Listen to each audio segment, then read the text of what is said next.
ॐ श्री गणेशाय नमः। अथ श्री लक्ष्मी नारायण कवचा। श्री भैरव उवाच अधुना देवी वक्ष्यामि लक्ष्मी नारायणस्य ते कवचं मन्त्रगर्भं च वज्रपञ्जरकाख्यया। श्रीवज्रपञ्जरं नाम कवचं परमाद्भुतं रहस्यं सर्वदेवानां साधकानां विशेषतः यं धृत्वा भगवान् देवः प्रसीदति परः पुमान् यस्य धारणमात्रेण ब्रह्मा लोकपितामहः। ईश्वरोऽहं शिवो भीमो वासवोऽपि दिवस्पतिः सूर्यस्तेजो निधिर्देवी चन्द्रमास्तारकेश्वरः वायुश्च बलवान् लोके वरुणो यादसाम्पतिः कुबेरोऽपि धनाध्यक्षो धर्मराजो यमस्मृतः यं धृत्वा सहसा विष्णु संहरिष्यति दानवान् जघान रावणादिश्च किं वक्ष्येऽहमतः परं कवचस्यास्य सुभगे कथितोऽयं मुनिः शिवः त्रिष्टुप्छन्दो देवता च लक्ष्मीनारायणो मतः रमा बीजं पराशक्तिस्तारं कीलकमीश्वरी भोगापवर्गसिद्ध्यर्थं विनियोग इति स्मृतः। ॐ अस्य श्री लक्ष्मीनारायण कवचस्य शिवऋषिः त्रिष्टुप्छन्दः श्री लक्ष्मीनारायण देवता श्रीं बीजां ह्रीं शक्तिः ॐ कीलका भोगापवर्गसिद्ध्यर्थे पाठे विनियोगः। अथ ध्याना पूर्णेन्दुवदनं पीतवसनं कमलासनं लक्ष्म्याश्रितं चतुर्बाहुं लक्ष्मीनारायणं भजे। अथ कवचम् ॐ वासुदेवोऽवतु मे मस्तकं सशिरोरुहं ह्रीं ललाटं सदा पातु लक्ष्मी विष्णुः समन्ततः यशोः नेत्रे वताल लक्ष्मी गोविन्दो जगतां पतिः ह्रीं नासां सर्वदा पातु लक्ष्मीर्दामोदरः प्रभुः श्रीं मुखं सततं पातु देवो लक्ष्मी त्रिविक्रमः लक्ष्मीकण्ठं सदा पातु देवो लक्ष्मी जनार्दनः नारायणाय बाहू मे पातु लक्ष्मी गदाग्रजः नमः पार्श्वौ सदा पातु लक्ष्मी नन्दैकनन्दनः अं आं ईं ईं पातु वक्षो ॐ लक्ष्मी त्रिपुरेश्वरः ॐ ॐ ह्रीं ह्रीं पातु कुक्षिं ह्रीं लक्ष्मी गरुडध्वजः ह्रीं ह्रीं ऐं ऐं पातु पृष्ठं ह्यशोः लक्ष्मी नृसिंहकः ॐ औं अं अः पातु नाभिं ह्रीं लक्ष्मी विष्टरस्रवः कं खं गं घं गुदं पातु श्रीं लक्ष्मी कैटभान्तकः चं छं जं झं पातु शिश्नं लक्ष्मी लक्ष्मीश्वरः प्रभुः टं ठं डं ढं कटिं पातु नारायणाय नायकः तं थं दं धं पातु चोरु नमो लक्ष्मी जगत्पतिः पं फं बं भं पातु जानु ॐ ह्रीं लक्ष्मी चतुर्भुजः यं रं लं वं पातु जङ्घे ह्यसो लक्ष्मी गदाधरः शं शं सं हं पातु गुल्फौ ह्रीं श्रीं लक्ष्मी रथाङ्गभृत्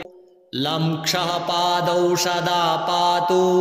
मूलं लक्ष्मी सहस्रपात् अङ्यं णं मं मे पातु लक्ष्मी सह सकलं वपुः इन्द्रो मां पूर्वतः पातु वह निर्वहनौ सदावतु यमो मां दक्षिणे पातु नैऋत्यां निरतिश्च मां वरुणः पश्चिमेऽभ्यान्मां वायव्येवतु मां मरुत् उत्तरे धनदः पायात् ऐशान्याम् ईश्वरो वतु वज्रशक्तिदण्डखड्ग पाशयष्टिध्वजाङ्किताः सशूलाः सर्वदा पान्तु दिगीसाः परमार्थदाः अनन्तः पात्वधो नित्यम् ऊर्ध्वे ब्रह्मावताश्च मां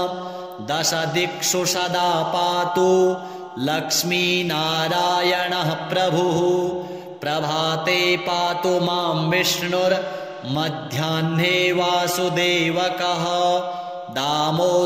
दामोदरोऽवतात्सायं निषादौ नरसिंहकः सङ्कर्षणोर्धरात्रेभ्यात् प्रभातेभ्यात् त्रिविक्रमः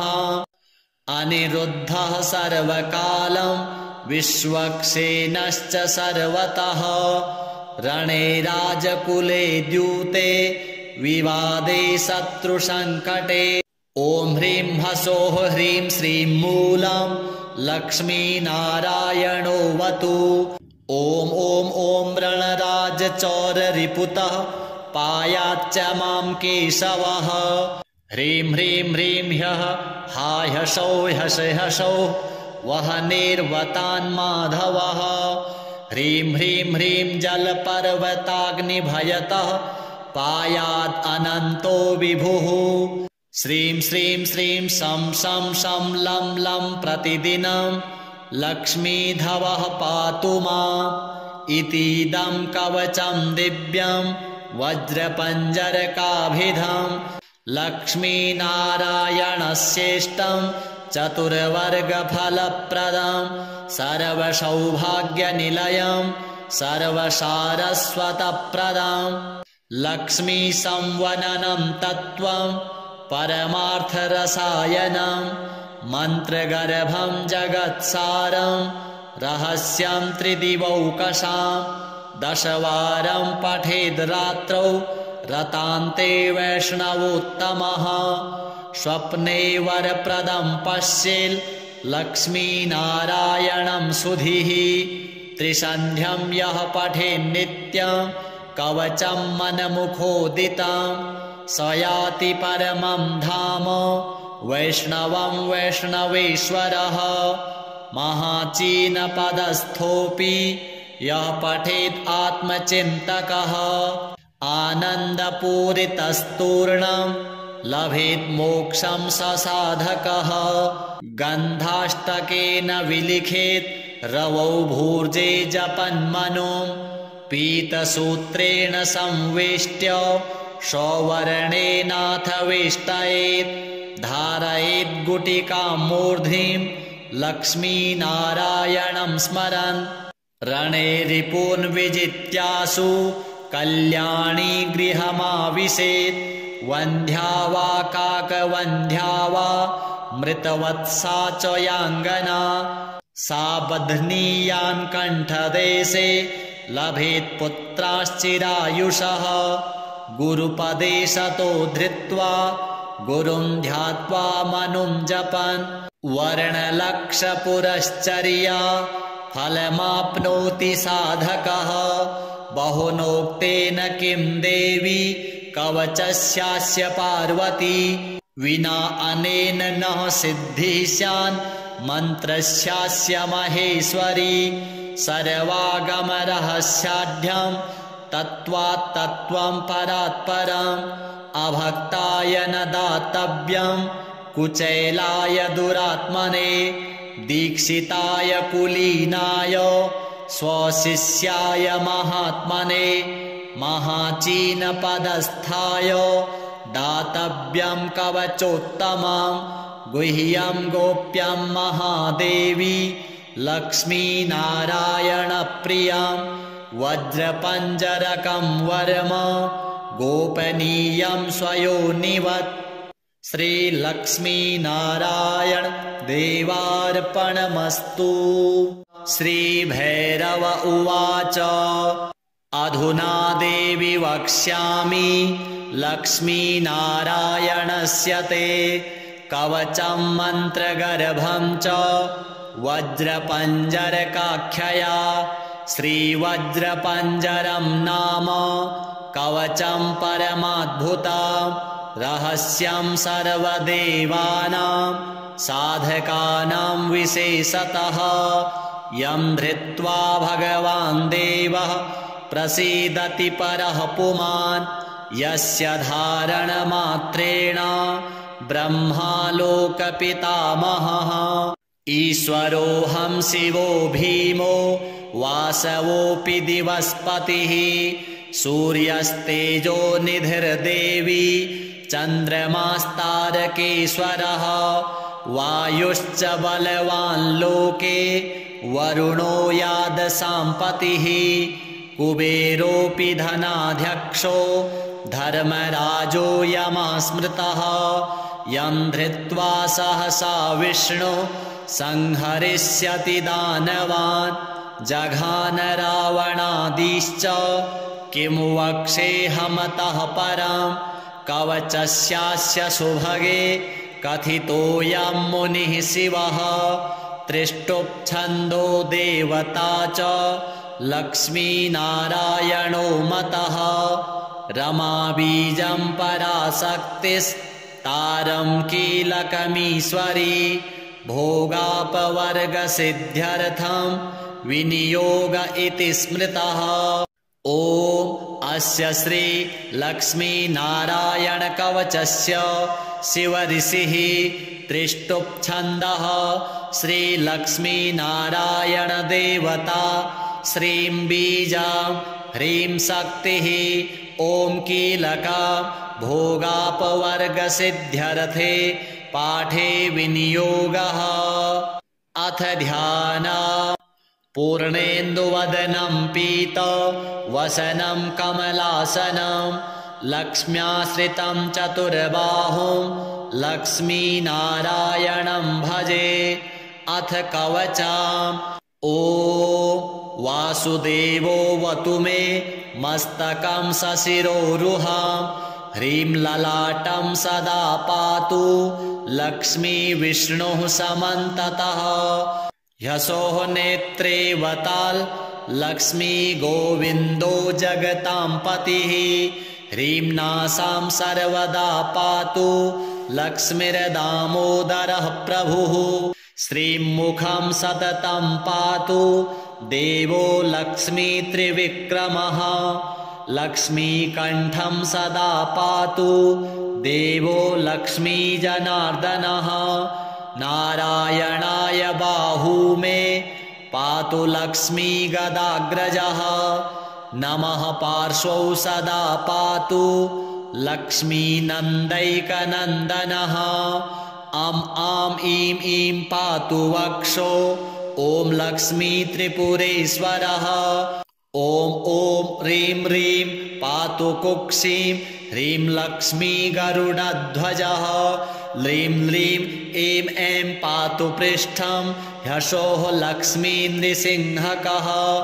ॐ अः पातु नाभिं ह्रीं लक्ष्मी विष्टरस्रवः कं खं गं घं गुदं पातु श्रीं लक्ष्मी कैटभान्तकः चं छं जं झं पातु शिष्णं लक्ष्मी लक्ष्मीश्वरः प्रभुः टं ठं डं ढं कटिं पातु नारायणाय नायकः तं थं दं धं पातु चोरु नमो लक्ष्मी जगत्पतिः पं फं बं भं पातु जानु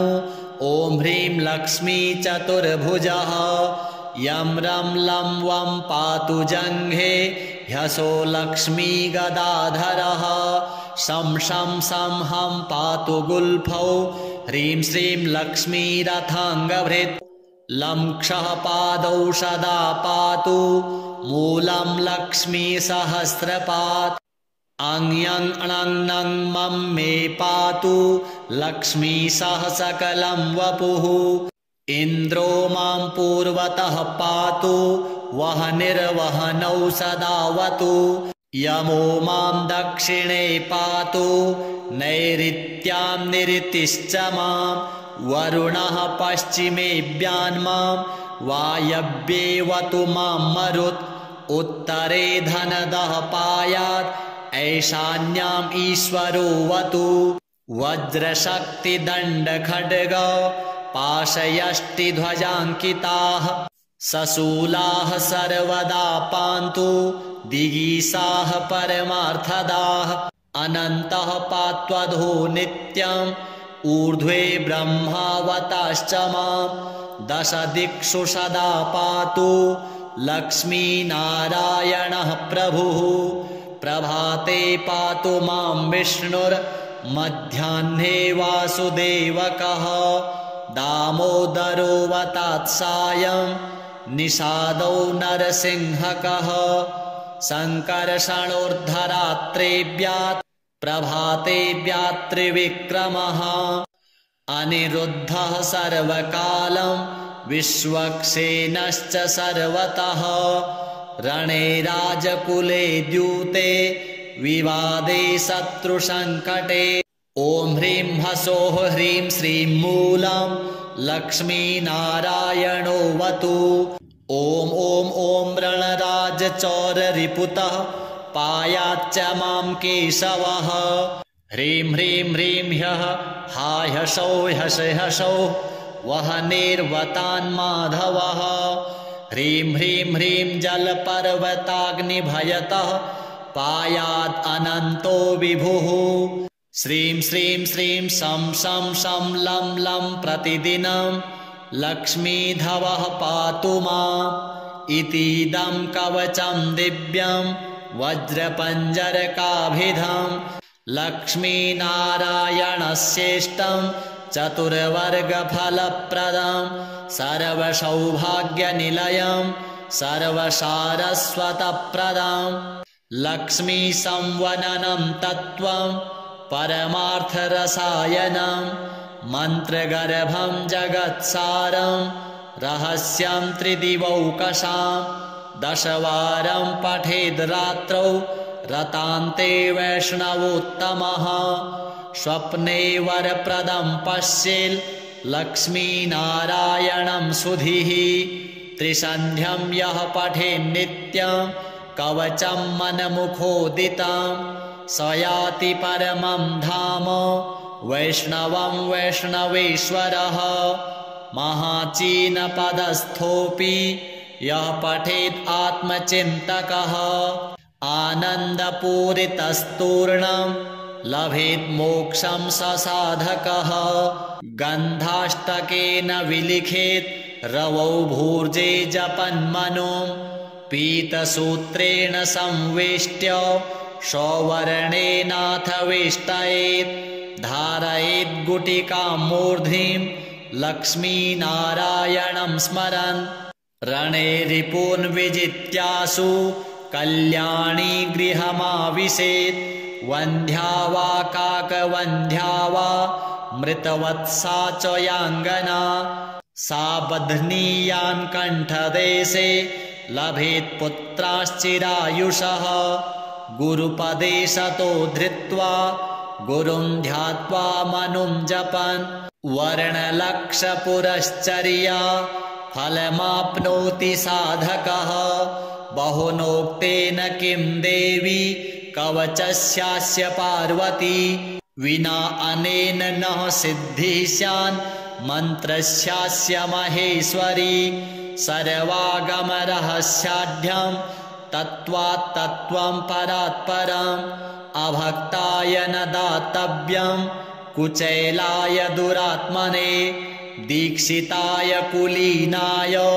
स्वशिष्याय महात्मने महाचीनपदस्थाय दातव्यं कवचोत्तमं गुह्यं गोप्यं महादेवी लक्ष्मीनारायणप्रियं वज्रपञ्जरकं वर्म गोपनीयं स्वयोनिवत् श्रीलक्ष्मीनारायण देवार्पणमस्तु। श्रीभैरव उवाच अधुना देवि वक्ष्यामि लक्ष्मीनारायणस्य ते कवचं मन्त्रगर्भं च वज्रपञ्जरकाख्यया। श्रीवज्रपञ्जरं नाम कवचं परमाद्भुतं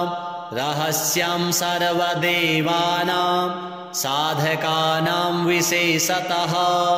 यं धृत्वा भगवान् देवः प्रसीदति परः पुमान् यस्य धारणमात्रेण ब्रह्मालोकपितामहः। ईश्वरोऽहं शिवो भीमो वासवोऽपि दिवस्पतिः सूर्यस्तेजो निधिर्देवी चन्द्रमास्तारकेश्वरः वायुश्च बलवान् लोके वरुणो यादसाम्पतिः कुबेरोऽपि धनाध्यक्षो धर्मराजो यमस्मृतः यं धृत्वा सहसा विष्णु संहरिष्यति दानवान् जघान रावणादिश्च किं वक्ष्येऽहमतः परं कवचस्यास्य सुभगे कथितोऽयं मुनिः शिवः त्रिष्टुप्छन्दो देवता च लक्ष्मीनारायणो मतः रमाबीजं पराशक्तिस्तारं कीलकमीश्वरी भोगापवर्गसिद्ध्यर्थं विनियोग इति स्मृतः। ॐ अस्य श्री लक्ष्मीनारायणकवचस्य शिवऋषिः त्रिष्टुप्छन्दः श्रीलक्ष्मीनारायणदेवता श्रीं बीजां ह्रीं शक्तिः ॐ कीलका भोगापवर्गसिद्ध्यर्थे पाठे विनियोगः। अथ ध्यान पूर्णेन्दुवदनं पीतवसनं कमलासनं लक्ष्म्याश्रितं चतुर्बाहुं लक्ष्मीनारायणं भजे। अथ कवचम् ॐ वासुदेवोऽवतु मे मस्तकं सशिरोरुहां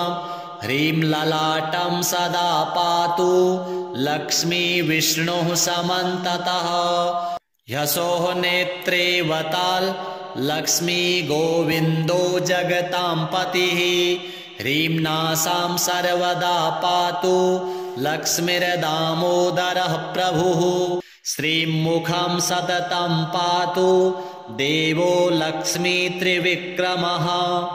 लक्ष्मीकण्ठं सदा पातु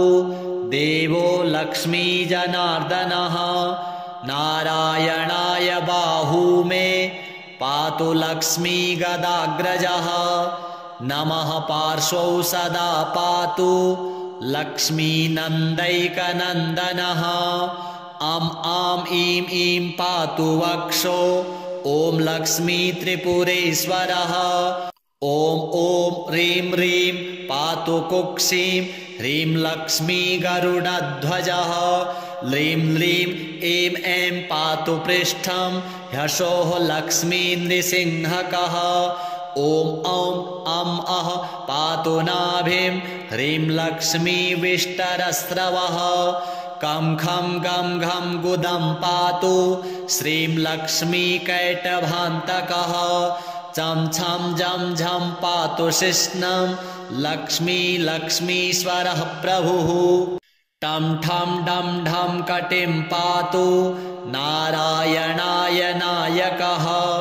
तं थं दं धं पातु चोरु नमो लक्ष्मी जगत्पतिः पं फं बं भं पातु जानु ॐ ह्रीं लक्ष्मी चतुर्भुजः यं रं लं वं पातु जङ्घे ह्यसो लक्ष्मी गदाधरः शं शं सं हं पातु गुल्फौ ह्रीं श्रीं लक्ष्मी रथाङ्गभृत् लं क्षः पादौ सदा पातु मूलं लक्ष्मी सहस्रपात् अङ्यं अणङ् मं मे पातु लक्ष्मी सह सकलं वपुः इन्द्रो मां पूर्वतः पातु वहनिर्वहनौ सदावतु यमो मां दक्षिणे पातु नैऋत्यां निऋतिश्च मां वरुणः पश्चिमेऽभ्यान्मां वायव्येवतु मां मरुत् उत्तरे धनदः पायात् ऐशान्याम् ईश्वरो वतु वज्रशक्तिदण्डखड्ग पाशयष्टिध्वजाङ्किताः सशूलाः सर्वदा पान्तु दिगीसाः परमार्थदाः अनन्तः पात्वधो नित्यम् ऊर्ध्वे ब्रह्मावताश्च मां दश दिक्षु सदा पातु लक्ष्मीनारायणः प्रभुः प्रभाते पातु मां विष्णुर्मध्याह्ने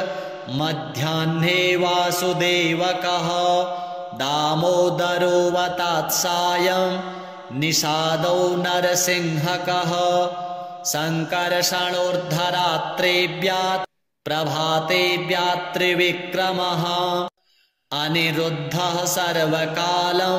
विश्वक्सेनश्च सर्वतः रणे राजकुले द्यूते विवादे शत्रुसङ्कटे ॐ ह्रीं ह्सौः ह्रीं श्रीं मूलं लक्ष्मीनारायणो वतु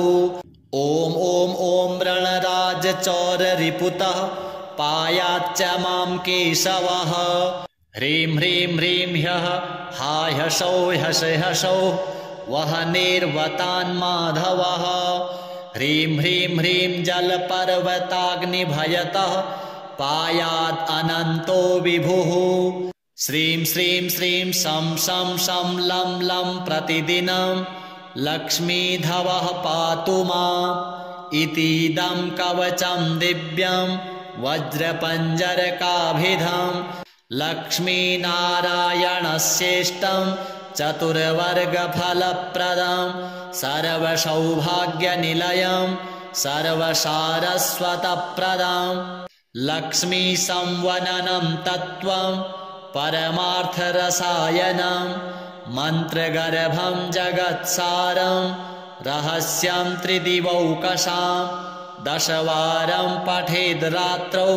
रतान्ते वैष्णवोत्तमः स्वप्ने वरप्रदं पश्येल् लक्ष्मीनारायणं सुधीः त्रिसन्ध्यं यः पठेन्नित्यं कवचं मनमुखोदितं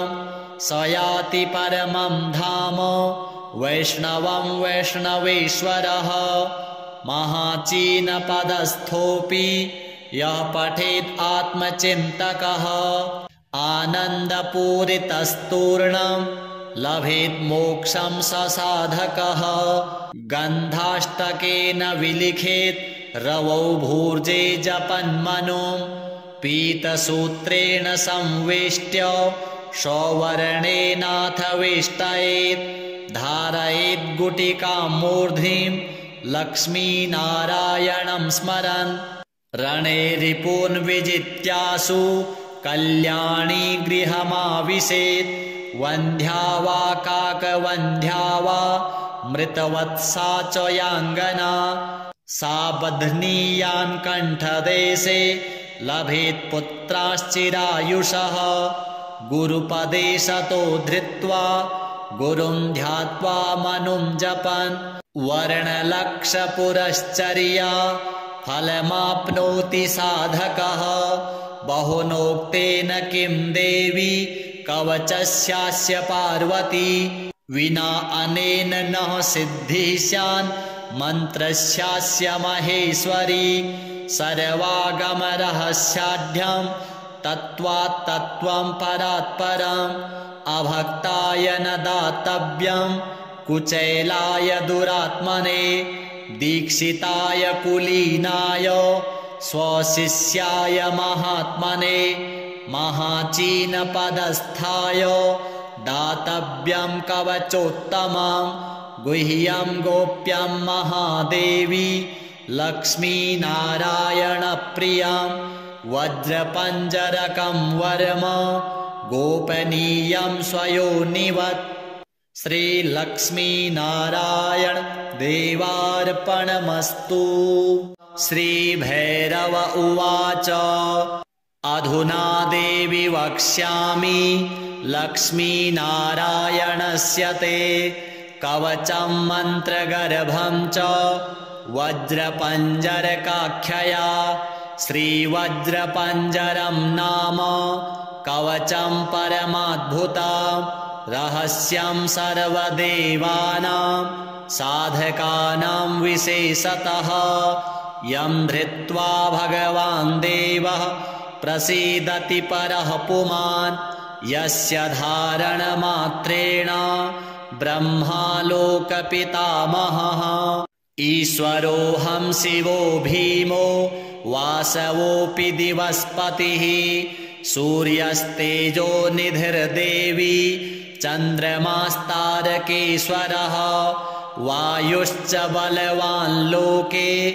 वरुणो यादसाम्पतिः कुबेरोऽपि धनाध्यक्षो धर्मराजो यमस्मृतः यं धृत्वा सहसा विष्णु संहरिष्यति दानवान् जघान रावणादिश्च किं वक्ष्येऽहमतः परं कवचस्यास्य सुभगे कथितोऽयं मुनिः शिवः त्रिष्टुप्छन्दो देवता च लक्ष्मीनारायणो मतः रमा बीजं पराशक्तिस्तारं कीलकमीश्वरी भोगापवर्गसिद्ध्यर्थं विनियोग इति स्मृतः। ॐ अस्य श्री लक्ष्मीनारायणकवचस्य शिवऋषिः त्रिष्टुप्छन्दः श्रीलक्ष्मीनारायणदेवता श्रीं बीजां ह्रीं शक्तिः ॐ कीलका भोगापवर्गसिद्ध्यर्थे पाठे विनियोगः। अथ ध्यानम्।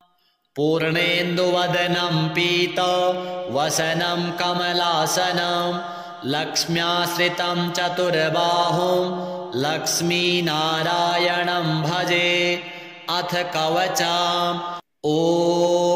वासुदेवो वतु मे मस्तकं सशिरोरुहं ह्रीं ललाटं सदा पातु लक्ष्मी विष्णुः समन्ततः यशोः नेत्रे वताल लक्ष्मी गोविन्दो जगतां पतिः ह्रीं नासां सर्वदा पातु लक्ष्मीर्दामोदरः प्रभुः श्रीं मुखं सततं पातु देवो लक्ष्मी त्रिविक्रमः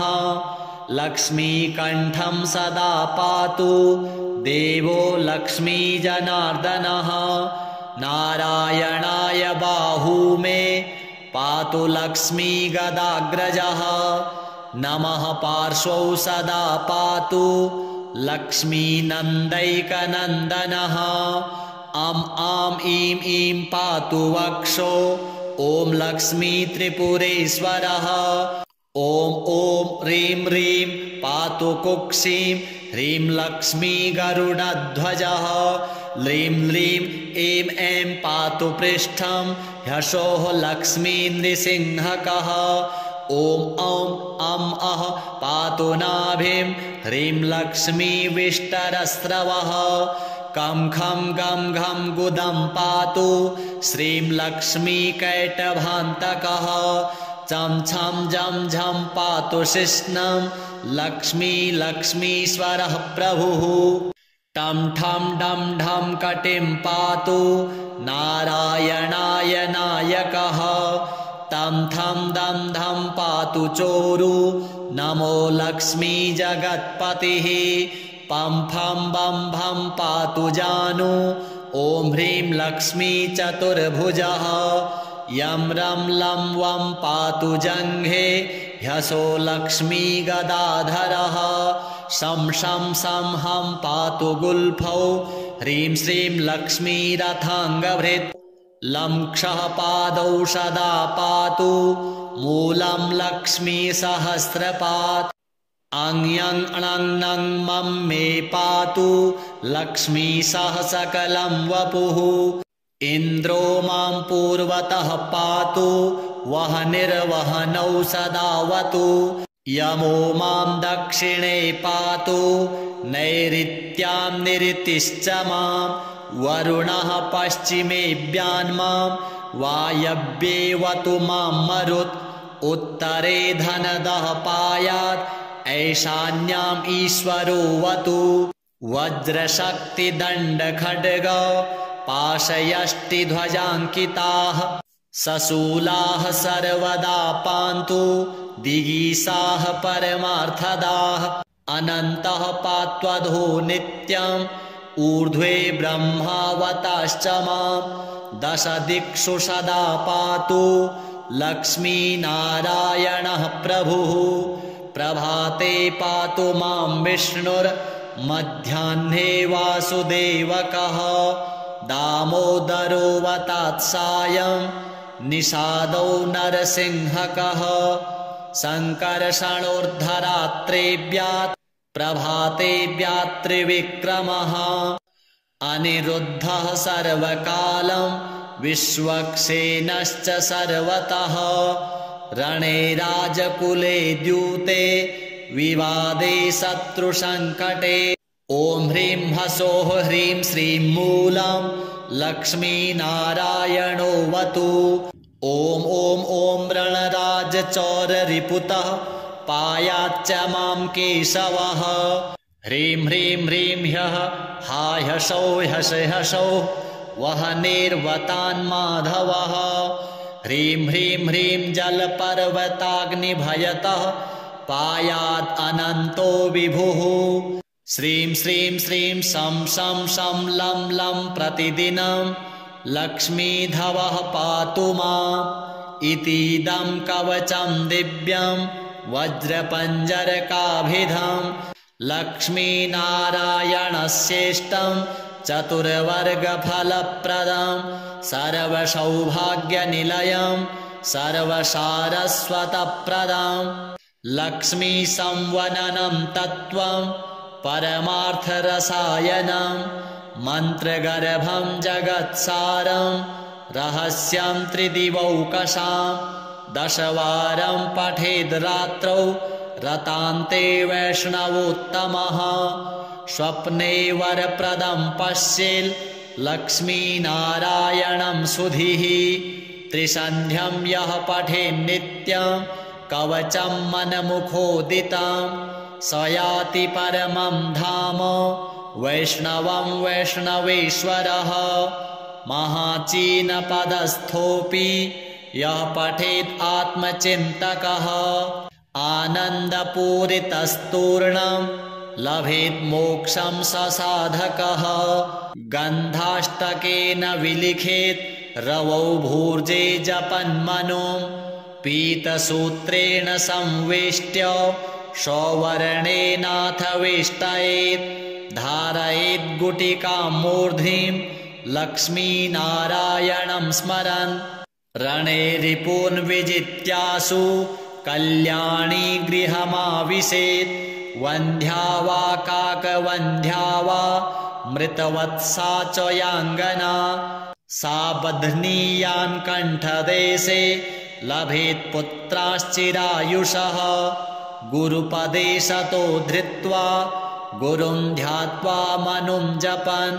वर्णलक्षपुरश्चर्या फलमाप्नोति साधकः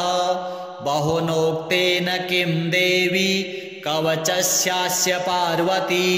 विना अनेन न सिद्धिः स्यान् मन्त्रस्यास्य महेश्वरी सर्वागमरहस्याढ्यं तत्त्वात् तत्त्वं परात् परम् अभक्ताय न दातव्यं कुचैलाय दुरात्मने दीक्षिताय कुलीनाय स्वशिष्याय महात्मने महाचीनपदस्थाय दातव्यं कवचोत्तमं गुह्यं गोप्यं महादेवी लक्ष्मीनारायणप्रियां वज्रपञ्जरकं वर्म गोपनीयं स्वयोनिवत् श्रीलक्ष्मीनारायण देवार्पणमस्तु। श्रीभैरव उवाच अधुना देवि वक्ष्यामि लक्ष्मीनारायणस्य ते कवचं मन्त्रगर्भं च वज्रपञ्जरकाख्यया। श्रीवज्रपञ्जरं नाम कवचं परमाद्भुतं रहस्यं सर्वदेवानां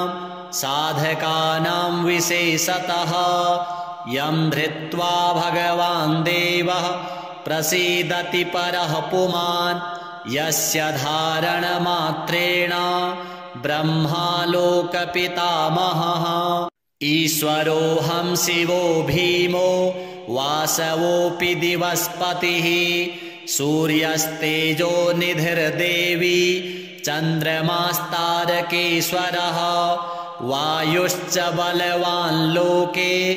वरुणो यादसाम्पतिः कुबेरोऽपि धनाध्यक्षो धर्मराजो यमस्मृतः यं धृत्वा सहसा विष्णु संहरिष्यति दानवान् जघान रावणादिश्च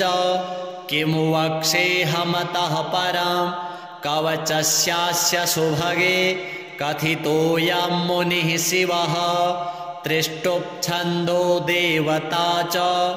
लक्ष्मीनारायणो मतः रमाबीजं पराशक्तिस्तारं कीलकमीश्वरी भोगापवर्गसिद्ध्यर्थं विनियोग इति स्मृतः। ॐ अस्य श्री लक्ष्मीनारायणकवचस्य शिवऋषिः त्रिष्टुप्छन्दः श्रीलक्ष्मीनारायणदेवता श्रीं बीजां ह्रीं शक्तिः ॐ कीलका भोगापवर्गसिद्ध्यर्थे पाठे विनियोगः। अथ ध्यान पूर्णेन्दुवदनं पीतवसनं कमलासनं लक्ष्म्याश्रितं चतुर्बाहुं लक्ष्मीनारायणं भजे। अथ कवचम् ॐ वासुदेवो वतु मे मस्तकं सशिरोरुहां ह्रीं ललाटं सदा पातु लक्ष्मी विष्णुः समन्ततः ह्यसोः नेत्रे वताल लक्ष्मी गोविन्दो जगतां पतिः ह्रीं नासां सर्वदा पातु लक्ष्मीर्दामोदरः प्रभुः श्रीं मुखं सततं पातु देवो लक्ष्मी त्रिविक्रमः लक्ष्मीकण्ठं सदा पातु देवो लक्ष्मी जनार्दनः नारायणाय बाहू मे पातु लक्ष्मी गदाग्रजः नमः पार्श्वौ सदा पातु लक्ष्मी नन्दैकनन्दनः आं ईं ईं पातु वक्षो ॐ लक्ष्मी त्रिपुरेश्वरः ॐ ह्रीं ह्रीं पातु कुक्षिं ह्रीं लक्ष्मी गरुडध्वजः ह्रीं ह्रीं ऐं ऐं पातु पृष्ठं ह्यसोः लक्ष्मी नृसिंहकः ॐ पातु नाभिं ह्रीं लक्ष्मी विष्टरस्रवः कं खं गं घं गुदं पातु श्रीं लक्ष्मी कैटभान्तकः चं छं जं झं पातु शिश्नं लक्ष्मी लक्ष्मीश्वरः प्रभुः टं ठं डं ढं कटिं पातु नारायणाय नायकः तं थं दं धं पातु चोरु नमो लक्ष्मी जगत्पतिः पं फं बं भं पातु जानु ॐ ह्रीं लक्ष्मी चतुर्भुजः यं रं लं वं पातु जङ्घे ह्यसो लक्ष्मी गदाधरः शं शं सं हं पातु गुल्फौ ह्रीं श्रीं लक्ष्मी रथाङ्गभृत् लङ्क्षः पादौ सदा पातु मूलं लक्ष्मीसहस्रपात् अङ्यं अणङ् मं मे पातु लक्ष्मीसह सकलं वपुः इन्द्रो मां पूर्वतः पातु वह्निर्वहनौ सदावतु यमो मां दक्षिणे पातु नैऋत्यां निऋतिश्च मां वरुणः पश्चिमेऽभ्यान्मां वायव्येवतु मां मरुत् उत्तरे धनदः पायात् ऐशान्याम् ईश्वरो वतु वज्रशक्तिदण्डखड्ग पाशयष्टिध्वजाङ्किताः सशूलाः सर्वदा पान्तु दिगीसाः परमार्थदाः अनन्तः पात्वधो नित्यम् ऊर्ध्वे ब्रह्मावताश्च मां दश दिक्षु सदा पातु लक्ष्मीनारायणः प्रभुः प्रभाते पातु मां विष्णुर्मध्याह्ने वासुदेवकः दामोदरोऽवतात् सायं निषादौ नरसिंहकः सङ्कर्षणोर्धरात्रेभ्यात् प्रभातेभ्यात् त्रिविक्रमः अनिरुद्धः सर्वकालं विश्वक्सेनश्च सर्वतः रणे राजकुले द्यूते विवादे शत्रुसङ्कटे ॐ ह्रीं ह्सौः ह्रीं श्रीं मूलं लक्ष्मीनारायणो वतु ॐ ॐ रणराजचौररिपुतः पायाच्च मां केशवः ह्रीं ह्रीं ह्रीं ह्यः हा ह्सौः ह्सौः वह्निर्वतान्माधवः ह्रीं ह्रीं ह्रीं जलपर्वताग्निभयतः पायात् अनन्तो विभुः श्रीं श्रीं श्रीं शं शं शं लं लं प्रतिदिनं लक्ष्मीधवः पातु माम् इतीदं कवचं दिव्यं वज्रपञ्जरकाभिधं लक्ष्मीनारायणस्येष्टं चतुर्वर्गफलप्रदं सर्वसौभाग्यनिलयं सर्वसारस्वतप्रदं लक्ष्मीसंवननं तत्त्वं परमार्थरसायनं मन्त्रगर्भं जगत्सारं रहस्यं त्रिदिवौकसां दशवारं पठेद् रात्रौ रतान्ते वैष्णवोत्तमः स्वप्ने वरप्रदं पश्येल् लक्ष्मीनारायणं सुधीः त्रिसन्ध्यं यः पठेन्नित्यं कवचं मनमुखोदितं स याति परमं धाम वैष्णवं वैष्णवेश्वरः महाचीनपदस्थोऽपि यः पठेत् आत्मचिन्तकः आनन्दपूरितस्तूर्णं लभेत् मोक्षं स साधकः गन्धाष्टकेन विलिखेत् रवौ भूर्जे जपन्मनुं पीतसूत्रेण संवेष्ट्य सौवर्णेनाथ वेष्टयेत् धारयेत् गुटिकां मूर्ध्निं लक्ष्मीनारायणं स्मरन् रणे रिपून् विजित्यासु कल्याणी गृहमाविशेत् वन्ध्या वा काकवन्ध्या वा मृतवत्सा च याङ्गना सा बध्नीयान् कण्ठदेशे लभेत् पुत्राश्चिरायुषः गुरुपदे सतो धृत्वा गुरुं ध्यात्वा मनुं जपन् वर्णलक्षपुरश्चर्या फलमाप्नोति साधकः बहुनोक्तेन किं देवी कवचस्यास्य पार्वती विना अनेन न सिद्धिः स्यान् मन्त्रस्यास्य महेश्वरी सर्वागमरहस्याढ्यं तत्त्वात् तत्त्वं परात् परम् अभक्ताय न दातव्यं कुचैलाय दुरात्मने दीक्षिताय कुलीनाय स्वशिष्याय महात्मने महाचीनपदस्थाय दातव्यं कवचोत्तमं गुह्यं गोप्यं महादेवी लक्ष्मीनारायणप्रियां वज्रपञ्जरकं वरम गोपनीयं स्वयोनिवत् श्रीलक्ष्मीनारायण देवार्पणमस्तु।